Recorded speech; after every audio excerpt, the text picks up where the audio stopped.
All right, welcome back to today's therapy takeaway. We're talking today about peace versus numbness. Okay, peace versus numbness.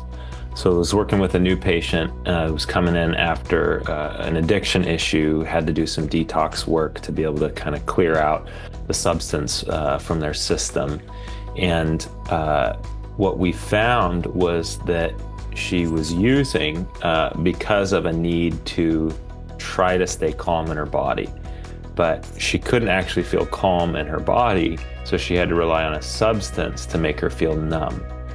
Numb and peace obviously are two very different things, and what we're working on helping her towards is to achieve a state of peace.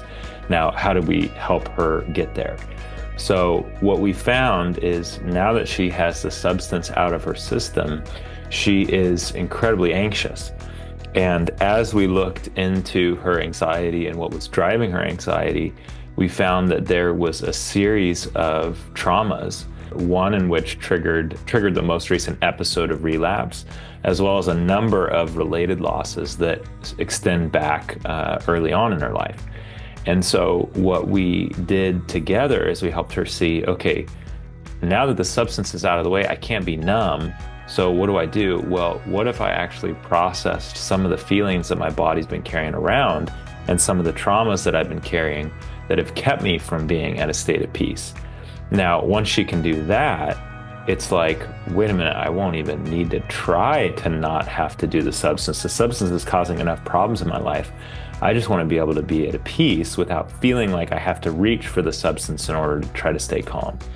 And what she found is that as she started processing these first pieces of her emotions, her body actually calmed down naturally. And this is a really common finding that we see is when you're able to process your emotions, it's like you get an immediate release.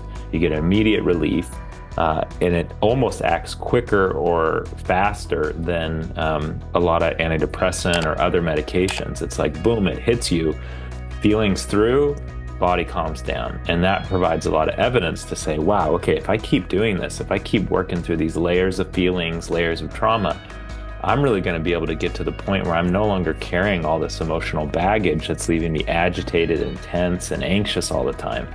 And that's really what we help people do here at EmotionFit. So if that's something that you're interested in, if you want help doing that, feel free to check out our program, emotionfit.us/program.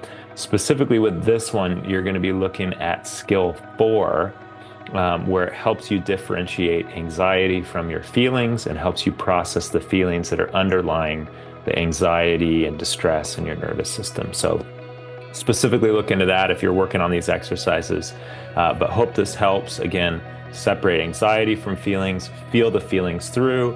If you do that, the body will calm down, then you'll arrive at a state of peace. And that's really what we want everybody to be able to experience, is a sense of calm, grounded peace as they move through their day, as they move through their life, and no sense of having emotional baggage hold you back from that. So hope that helps, and we'll see you at the next takeaway.